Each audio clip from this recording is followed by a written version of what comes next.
from Southern Maryland's weather leader. This is a JB Weather Report.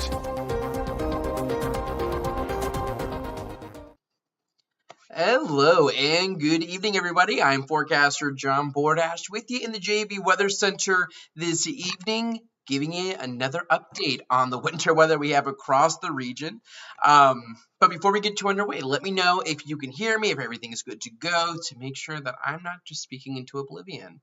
And it looks like we are all good to go. All right, so several things just to knock us out. We did a earlier live stream this afternoon to cover the snow squalls that moved through and produced for some of you a quick inch to inch and a half and caused some issues on area roadways. And that was between about 3 and 6 o'clock this afternoon.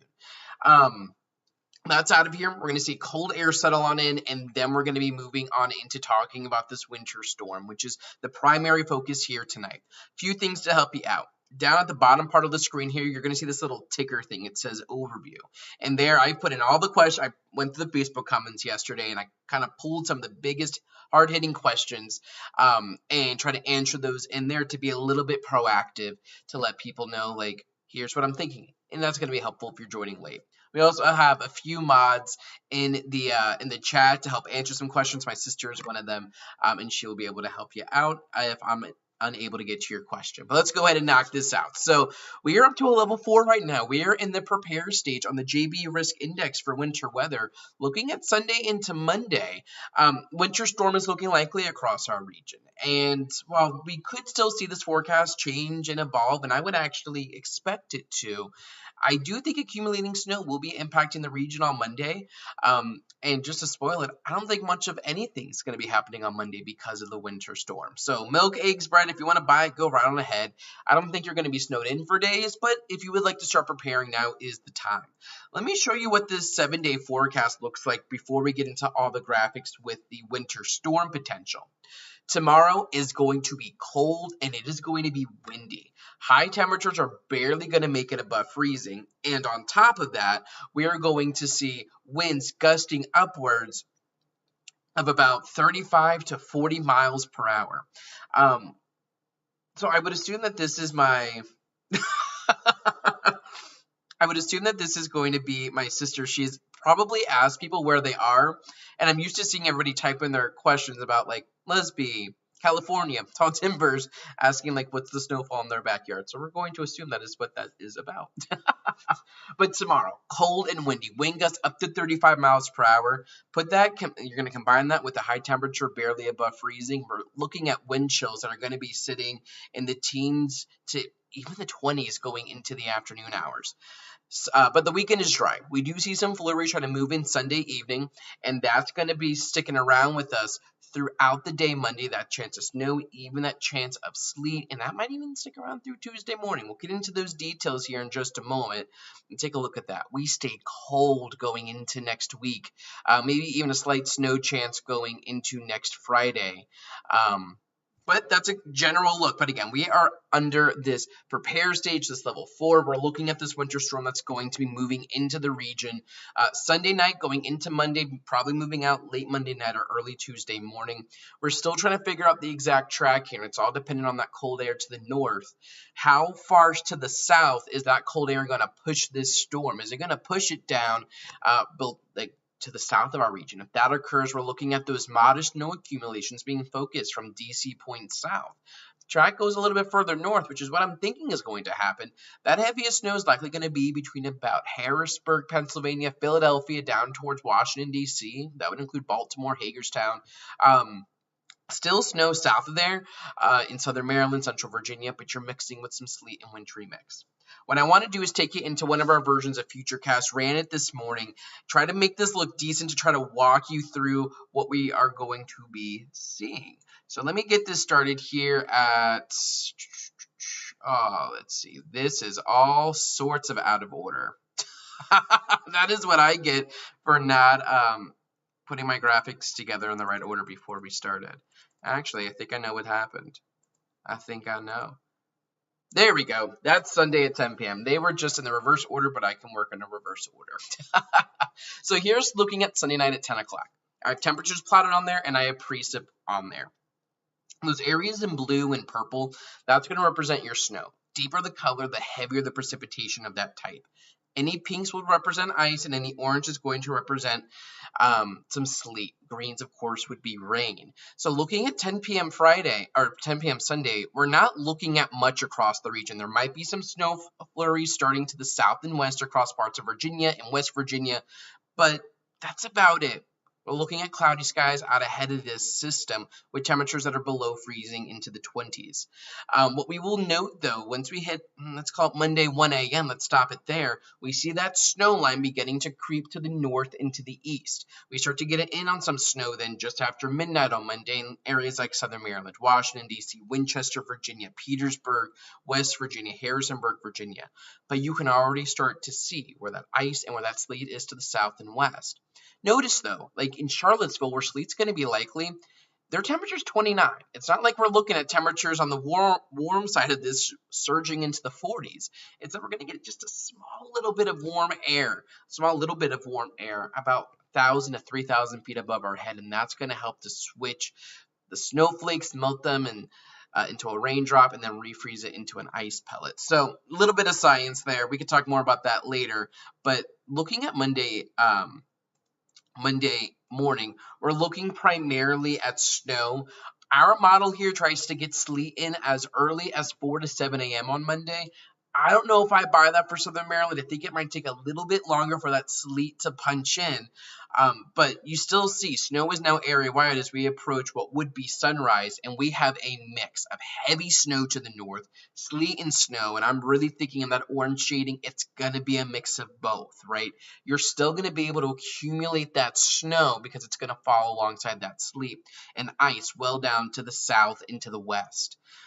As we head towards mid-afternoon, sleet and snow, according to this model, makes it all the way up to about Washington, D.C., Leesburg, and Annapolis. You do get in on some icing well to the south and west. We're looking at Charlottesville, Harrisonburg, Elkins, Covington, Virginia, and on down towards north and west of the Richmond area. That's where we might be looking at ice, and that's looking at freezing rain. That causes that solid glazing of ice that could become impactful.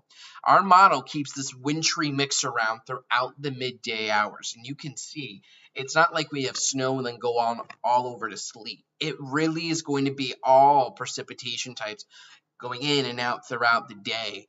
That's what's going to make this so high impact. I mean, my model here, if you look closely, it has Leonardtown actually seeing snow with ice to the north, but then you're going to see here in a moment as we get to the mid-afternoon hours, ice comes right back into the forecast and maybe rain to the south. So there's a lot of moving parts here, but I do still think we're accumulating snow at this point. As we start to get into the afternoon and evening hours on Monday, this is where the forecast becomes a little bit tricky. Our models are starting to like the idea of a secondary batch of snow. We've seen this type of setup before, where we get a reinforcing shot of energy that tries to pair up with cold air and turn areas back over to snow. And you can see that here, that by about 10 o'clock Monday night, this model has more snow coming back into the region. So this is a prolonged event. Even by 1 o'clock, heavy snow throughout the region and snow finally starting to move out Tuesday at 4 a.m. It's not a clear-cut timeline. It confuses me, and I look at this day in and day out, like putting all of this together. I'm like, oh, how can I best tell this weather story? It's a little bit difficult. Let me show you what we're thinking right now. This is going to be the ice forecast first. I'm hoping the snow forecast is loaded in here somewhere. Icing isn't going to be my primary concern with this. Granted, that is going to be something that we are looking at for areas south of DC. I'm thinking a glaze up to about a tenth of an inch of ice. That's going to cause some icy spots. Now, it's going to come primarily from freezing rain. I do think that we are looking at widespread icing occurring to our south and west, from about Fredericksburg back down to Charlottesville, areas like Spotsylvania, Orange County, Louisa County, southern parts of Augusta County, back into parts of West Virginia as well, where that warm nose gets in. Up to about half an inch of ice could be possible in the Covington region and the southern parts of the Shenandoah Valley, where that cold air at the surface is going to stick around, but you have so much warm air that you're going to be looking at a period of ice. Let's talk about snow, though, because a lot of people are interested in, JB, what is the snow forecast looking like? So I published this earlier today, and these are current thoughts. I'm liking this forecast, and had I put out a snow map yesterday, it would have looked very similar to this. I'm favoring areas between about Washington, D.C. to just south of Harrisburg, that stripe of southern PA and northern Maryland, to be kind of like the bullseye, if you will. Areas out in the mountains will see much heavier snow, potentially over 8 inches in places like Garrett County, Preston County, Tucker County, on over towards like Westmoreland County and parts of Pennsylvania. But I'm liking this area shaded in white to see 5 to 8 inches. I think this is where you're going to see mainly snow, and I think this is where it's going to stay snow the longest. You're going to get some of those highest snow rates. To the south of there, we drop it down to about a 3 to 6 inch snow event, and this is where sleet's going to mix in. I'm not too concerned, honestly, about like rain and freezing rain in this blue sheeted region. It will occur, but that's not going to be the primary impact. I do think it's snow and sleet. The sleet will make it feel icy, but I'm not really looking at a freezing rain impact there. And that light blue zone to the south, that's southern St. Mary's County. That's parts of the northern neck, getting from, let's call it about Great Mills Point south on over towards much of Westmoreland County, Virginia, southern parts of King George County, south of King George, through Spotsylvania, Orange, on over towards Charlottesville. About 2 to 4 inches of snow, but that wintry mix, that's a difference, because in that zone, we're also looking at freezing rain, with much more freezing rain, and at some points, even just pure rain, south of Tappahannock, into the Richmond area. So that's a general overlook. That's what we're going to be seeing, I think, and this is just my first call forecast. What I do want to do is quickly show you what one of my models is doing. And this has been doing a somewhat decent job. It's been kind of in line with my thinking. It's been the American model. It's been kind of all over the place. At least for right now, I'm liking what it's doing. So let me go ahead and bring that up, and I'll actually give you a secondary scenario of what it has as well. Let me get you... Actually, let me get one thing together. Get the pen loaded so I can actually write on this thing. And I've tried to do this in a way where you can actually see what's going on. Up top, you should be able to see the timestamp. But in this, anything that's blue is going to be your snow, green will be rain, so on and so forth. But as we push this forward, and what I actually want to do is get you a more regional look here so you can see kind of bigger picture what's going on. DC sits right about here, so I'll put a star there, nation's capital, just to give you a little bit of frame of reference. But pushing this forward, we are clear, we are dry. This is Saturday going into Sunday, clear and dry. But then you see this model speeds it up a little bit. By about 7 o'clock, it wants to get some snow in south of DC. But you can see that we start to see that snow begin to push in by Monday, and by about 4 o'clock, look at that, it has decent snow. Let's zoom it back on in now to where our local region is. Let's get you into a Maryland centric view. Again, as we take a look, this is going to be DC, this is going to be Leonardtown, this is about Harrisburg. Okay, so let's kind of label that for you, HBG and Leonardtown. All right. So far, what this model has in terms of snow, just at this point at 4 a.m., is generally looking at a 2 to 4 inch kind of an event. Anywhere where you get into this blue, this is, again, at right around 4 a.m., 2 to 4 inches already, with 1 to 2 outside of that, and that's just because snow hasn't gotten there yet, right? But you're getting more like a 4 to 6 already on out to the mountains. So that's when you're waking up. I do think we see a nice thump of snow in the morning that could produce a couple of inches of snow. But then we see that sleet and icy mix move in. And this model right now is getting that sleet line all the way up to Baltimore. So this right here is your sleet. Down here is what we would really consider ice in that the pinkish color. Pushing this forward, that's 7 a.m. We see that we do this dance with sleet and freezing rain throughout the morning, potentially. You see rainfall. I mean, you have Richmond right down here, right? So that's Richmond. And you have warm air trying to push to the north. That's going to be causing rain. With a little bit of cold air staying here at the surface, we're holding on to, well, this would now be an icy mix during the mid-morning hours. I would be very cautious, though. I don't know how widespread this freezing rain is, and what some of my models are liking right now is potentially giving us a little bit of a dry spot when this would be occurring. So maybe a midday lull in the action. And you can see that right here. I mean, this is 4 a.m. or 4 p.m. and you are seeing dry air out here to the west. All right. Let's going to continue to push this forward. You see it as heavy snow up to the north, but then we see a secondary round of snow develop by Monday night, push through. So if I give you, I mean, at this point, this model has roughly your 6-inch band up to the north, and then your 2-inch band right through here, and let's call 4 inches right about there. So that's that's what it has already. Now, if I push this forward, you are going to see how that secondary round of snow would potentially be a game changer for this forecast, where that brings then that 6-inch line much further to the south, and you can maybe pick up another couple inches off of this. So this is what my models are doing right now. It does have, I mean, that sleet potential. It is kind of all throughout here. We're talking potentially up to 1 inch of sleet. And that would be technically counted as snow, so something to keep in mind.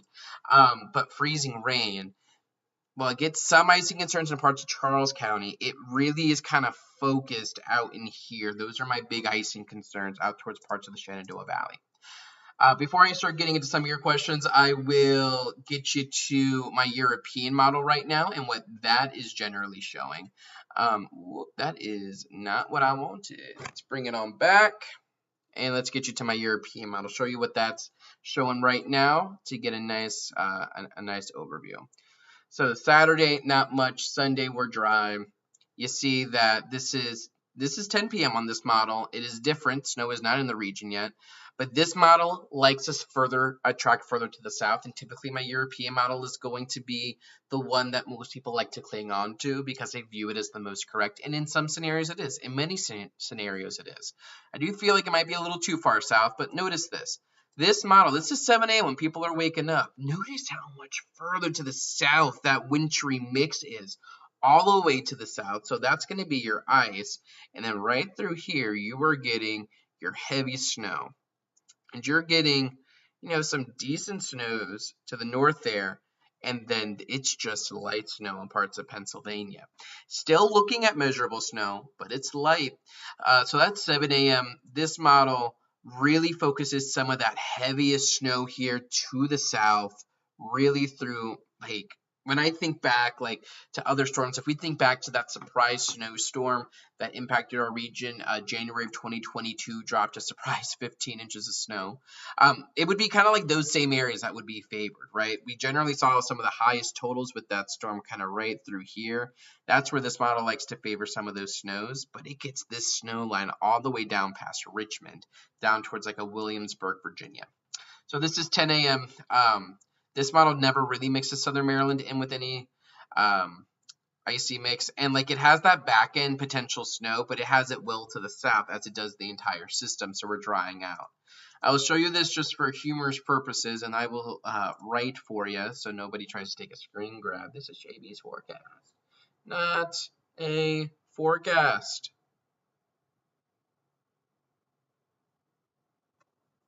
There we go. Let me show you what it has for snow totals. Winter snow totals, bada boom. Take a look at that. It focuses those snow totals to the south. So I'm showing you this for a reason. My models are all over the place. I got a model here, my European, that 6 to 12 inches, focused on Southern Maryland. I got another model, my American model, that focuses that snow to the north. I got my Canadian model. That's kind of a mix of the two, kind of focuses it through the DC metro region. I do like this solution a little bit right now. We have a version of the Canadian model, very, very similar. And then our North American model, focusing more to the north with a sharp cutoff south. I mean, this puppy has less than an inch for Pax River. I don't know if I believe that, but... So that would be just a general look right now at kind of what we're seeing with this. So let's bring it back on over, show you the snowfall forecast. Those are kind of our range of possibilities, and that is what we have going on. So a nice overview in 20 minutes on a forecast because I just don't know how to stop talking. In terms of impacts, because I see some of those questions, so I think schools will be canceled. For Monday, I think it's very likely, region-wide, if your county or area is shaded in a dark blue or in a white, it is near likely that your school will be closed. School allowance will technically be out Sunday, but that's what I'm thinking. In terms of Tuesday, if we get that second round of snow that comes in Monday night, yeah, schools will probably be canceled Tuesday as well. If that doesn't come in, we might just be looking at delays. Who knows? David, you just missed me looking at the European model. My European model right now focuses my white band of heavy snow south of DC into southern Maryland. I do think that's too far south, though. I've seen systems like this before. I never bought that this storm was going to be so far north that it'd be given, Washington, D.C. nothing. I also don't think, though, that this is going to be super far south. I really do think it's going to focus on areas between Washington and Harrisburg. It really is going to be areas like Cumberland and Hagerstown, Winchester, D.C., Gaithersburg, Frederick, Baltimore, York, just south of Lancaster, Gettysburg, Chambersburg, Dover, like the Stevensonville, let's see, Elkton, right? Vineland, Cape May, Atlanta. Like these are the areas I'm thinking are going to be seeing some snow. How much goldfish do we need? James, plenty of it, I think. Will Amazon close? Is Amazon really closed for anything? I don't know. Tucker's saying that his my mods are in here right now saying look at the map, and that's why I don't know, like, when people ask a question about like what's Lesbia gonna see, if I even answer that one, everyone's, it's the same thing in my classroom. I answer like one question, like it opens it up. Charlotte Hall, 11 to 13 inches. I mean, sure, that could be possible. I'm not saying that though. I'm saying 3 to 6 at the moment. Kelly wants to know, could this change? 100%. Actually, I would expect this to change. My forecast, like these forecasts never hold steady for 3 days. This is an opening bid. This is my first stab kind of at what I think is going to be occurring. I could see this, shifting in either direction, right? A simple 50-mile jog to the south, that would push all of this 50 miles south, and you're talking some of the heaviest snow focused on the DC area. Same thing is true up to the north.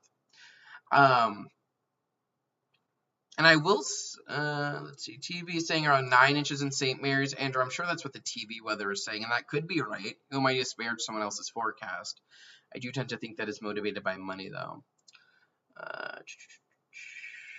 Where part of Maryland? So, Christina, I'm from Southern Maryland. I grew up in Lesbia in southern parts of Calvert County. I currently live up in southern PA, though, to teach. And yes, Charles County is the 3 to 6. Why is forecasting so difficult? Nicole, because it's not easy. Because you have like so many moving parts, right? I don't have kids, but if you equate this to parenting, you can imagine that your life was like just simpler to plan when you were just planning for yourself. When you have one kid, you're now trying to plan for yourself, and like, is the kid going to be asleep or not? And sometimes it's like the kid should be asleep, but the kid's not asleep. Let's say you get 2 or 3 kids put into the mix now. You're now managing 2 or 3 things and trying to keep your own head on straight. Forecasting is like having 100 kids and it's just you as a single parent, right? You can have a general idea of what should be happening, but like pieces of like energy in the atmosphere, it doesn't just go somewhere because we say it's going to go or because we think it's going to go there or it should. Energy moves across the world. It's a nonstop thing. And weather doesn't just happen here in Southern Maryland. Weather moves across the globe and interacts within each other, right? Energy across the world. You just have all these little kids running around. And yes, this is the way you would think the forecast works out. But let's say we get our cold high pressure to the north is a little bit stronger. It misses its nap. It's angry. It pushes things to the south. That's going to change the forecast. Oh, all right. Bada boom.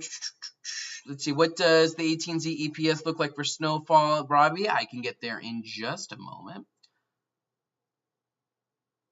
Lori, yes, school outs. I am thinking that we are mostly closed on Monday. Do I see any long-term snowstorms the rest of January? I do think the rest of January is cold and wintry. We'll see if we. I have kind of a signal at the end of next week. I'm not too bought into it just yet, but you got something.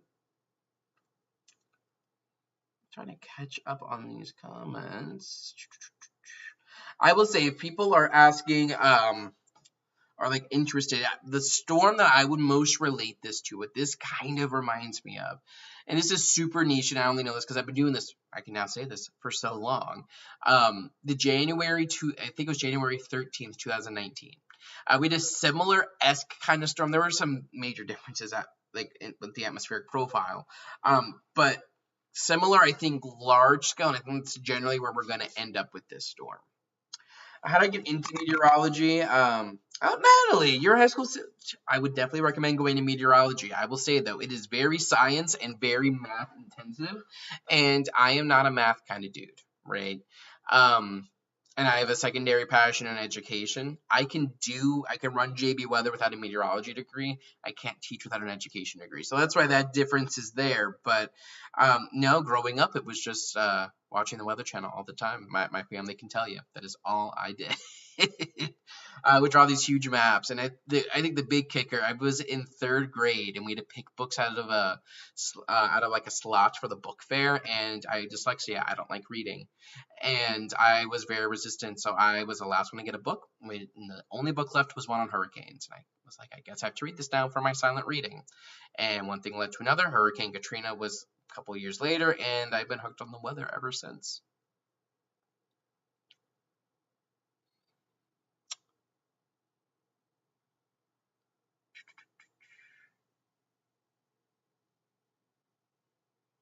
Kelly wants to know a final call map. So if we kind of game this out, and I haven't even thought this far yet. Tomorrow is Saturday. I might have an update to this forecast sometime tomorrow. I would expect a final call though on Sunday morning. I would like to get one out Saturday night, but there is so much time for things to change on the day on Sunday. I think I might do Sunday morning. Sure, thank you, Steven. I see you. Is there a place where we could donate goldfish to for you? I think on Facebook you can send stars. I think that is, and like I get money off of that. I think. I know. I'm not too sure. I think that's the way that works though. So you could try doing that. 2019 snowstorm was the same like the 1990s. Yep, a little bit. Let's see. Where can the let's see. Love the parenting analogy. Laura, I'm happy my parenting analogy makes sense. Is there going to be any higher amounts locally in parts of South Jersey? I think so. I think south of Philadelphia, but kind of north maybe of Cape May, you can get some, locally higher amounts closer to maybe like a 6, 7, or an 8. Goldfish over literal fish. Hey, Patuxent Appeal Campus. That is where Appeal is where I did 4th and 5th grade after going to Huntingtown. So you need a name of all right. I think we're all caught up on questions, and I can tell that we've started to weed some people out because we have dropped a couple hundred viewers. But so this is a nice general overview. Robbie, about 10 minutes ago, had asked if I had anything on a couple other models. We can definitely look at those. Let me get you my European ensemble. So this is kind of, I guess you can kind of call it like the parent model of our. Let me move this out of the way. Like the parent model kind of our European model, which is a pretty good model. So what the ensemble does, right? Let's say you run this model 50 times, and on time 1, you maybe make a high pressure a little bit stronger. And on time 2, you maybe make the temperature a little bit lower, right? You do that for the European ensemble 50 times. You change one thing, and you just let the model run. You see how making one small change presently will impact the forecast in the future.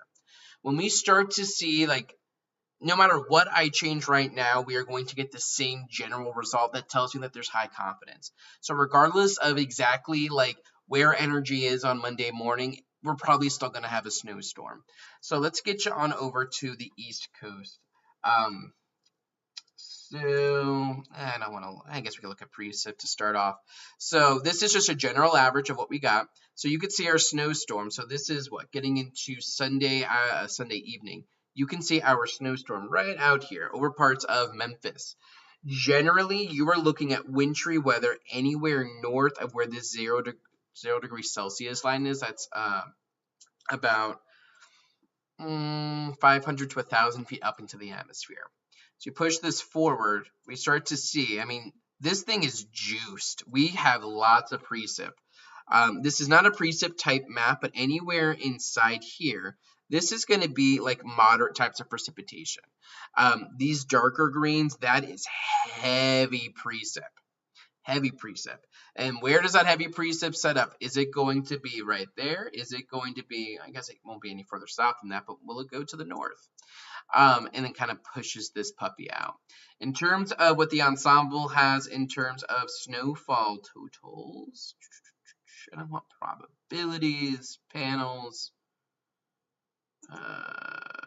This is not working out the way I want it to. There we go. Total snow, 50%. There we go. So the ensemble even likes south of DC. This is your 6-inch band, right?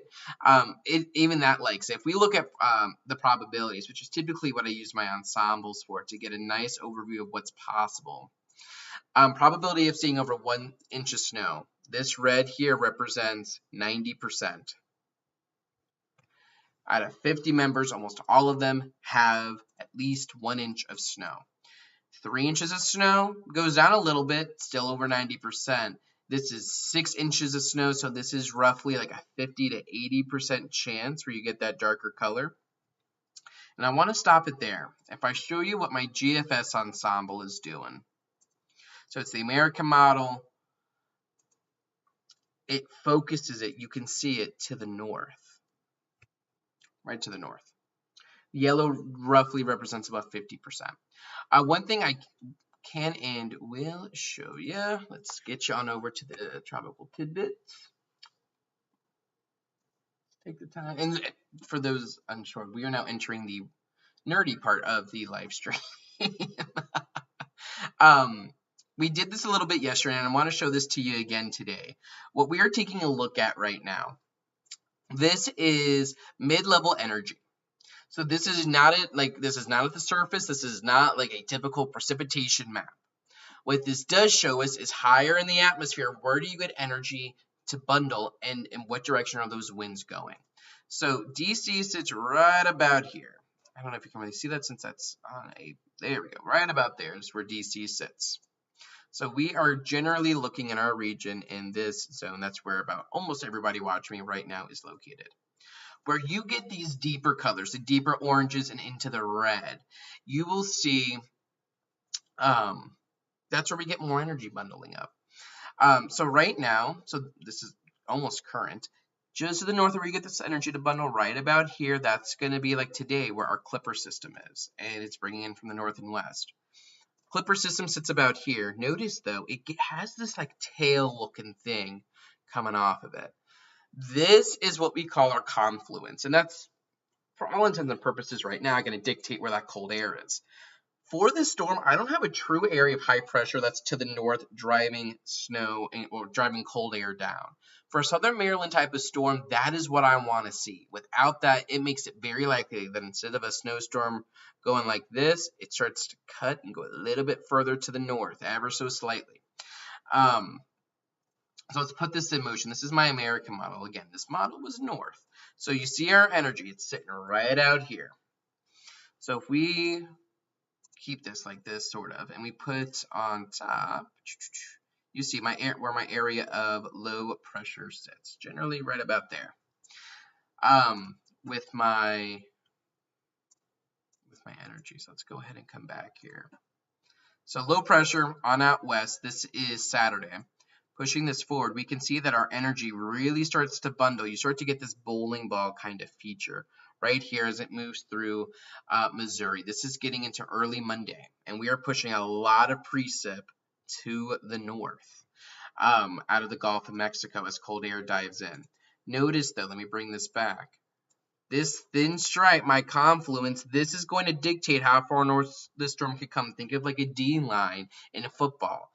Ideally, if I try to run anything into that, it's going to get blocked and it's going to be pushed south or pushed out. So this storm can't go any further north than that confluence has. But notice how that line, that stripe, begins to lift north as we go into Monday. And now this model, my American model, has this all the way to the north. It's crazy. One thing to watch, though, take a look at this puppy. We have another little stripe of confluence, maybe trying to interact with this storm, push it to the south. We can see that what happens, my low pressure gets going, that extra stripe I just told you starts to bend down, and you're going to notice how it pushes to the south as we push this forward. Take a look at that. Ooh, and it kicks it right off to sea. And then your eyes might turn out here. This is going to be my next sim I'm watching for later next week. So that's kind of what my American model is doing right now. If I show you my European model, you're going to notice some differences here because this is why this model has it further to the south. You see where my confluence is setting up. right through here. This is what, at hour 9. So let me do this in a way that it won't change. That's my confluence on the European model right now. If I compare this to where the American model wants to put it, notice how like generally the same, a little different though, just a little bit. But stay with me here. Low pressure develops in the middle part of the country. Notice how much further south my confluence is. Look at the shape of this, right? Right there, over parts of Pennsylvania. Similarly, my American model at this time, it's a little further to the north. It is ever so slightly by maybe about 50 miles, but like that's the difference here between Southern Maryland being a bullseye or seeing sleet or any of that sort of stuff. And pushing this forward, yeah, brings it right on out.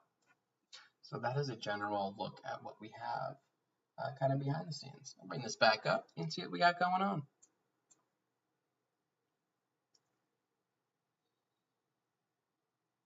See some people asking locally, Southern Maryland looking right now, what I'm thinking is about a 3 to 6 inch amount. And that's kind of going to be region wide. The only exception is south of about Lexington Park, where about 2 to 4 inches looks possible. Anyways, a primary regional member users we report without making a comment. Oh, thank you, Aaron. I don't have an app. There is the MPing, so it's MPING app the National Weather Service puts out, where people can report like snow totals or current weather observations, and then I do get those. See, this is going to be a homeschool lesson on. Oh, Tracy, I teach already, right? And talking about the weather, I could do it all day. Do it all day. Hey, Michael, yes, we are in the semi. Let's see what we can do against Notre Dame. See, how do they measure differently between models to produce inconsistent results? Aaron, I'm not sure I understand I feel like I kind of know what you're asking, but I also kind of don't. So my models, they just handle the atmosphere differently. Like the European model, let me give you an example here. The American model ensemble, we just talking about, it's like you just tweak one thing a couple different times, see what it's able to produce. The American model has 20 members to its ensemble, where the American model or the European model has 50. So more than double the amount in the European ensemble. And that's because the European model has a lot more money that goes into it. Now, I guess this could get into a bigger discussion on government spending, but the countries that are interested in the European model put money into it. It has far superior physics and math that go into it. That's why it tends to be right more times than it's not. And that's why it's able to have so many more members. The American model is still a very good model. The physics just aren't as advanced, nor are they as precise, so that can cause some issues when we're looking at like a progressive pattern versus an amplified pattern in terms of the jet stream. See, this goes snow, how much snow? So I've gotten this question today, and it surprises me. JB, if the storm shifts to the south, what would happen to snow totals? They'd shift south. Like if we see like a 50-mile drop in the storm track, just take everything you see here and drop it by about 50 miles. Euro or American's more accurate. Xavier, European tends to be more accurate, but American model can have its moments sometime. Jeff, this is not going to be a fluffy, easy snow, and the primary reason why is because you're going to have some sleet in the mix and even a little bit of ice to contend with as well. Throughout the storm, we are sitting right around freezing. We're anywhere between about 28 degrees and about 33, 34 degrees. So that's going to cause for a wet snow. We're going to have a wintry mess to deal with, and it's just straight up not going to be a good time. All right, about 40 minutes in, I think that might be where we call this. Ramona wants to know about Prince Frederick. You are looking 3 to 6 inches of snow. All right, so that's a general overlook right now. You can access this forecast at any point in time on the website, jbweather.net. I think I fixed our connection issues. I haven't had any today. You can access it there. I'm on all socials, Facebook, X, I guess formerly Twitter, Instagram, YouTube. The website is right there. I would expect high impacts for your day going into into Monday. That could linger into Tuesday. We're really looking at snow to be pushing in Sunday night. We could likely get an early thump of snow before some midday mixing, maybe a couple of dry slots that work their way on into the storm midday Monday before we maybe see another round of heavier snow Monday evening, Monday night. Generally expecting 3 to 6 inches more to the north. But if this storm were to track any further south, all of these totals would need to get dropped to the south. And for Renee, with this forecast right now, you're looking at about 3 to 6 inches. All right, so that's where we are. I'm still on winter break from school, so you all have me this weekend, and I'm hoping for a snow day for Monday, so we can just keep this going. All right, so I think that's where we are. Have a nice and safe one. Keep it tuned right here to JB Weather for the latest information, and we will continue to keep you one step ahead of the storm. Check the forecast anytime online at jbweather.net.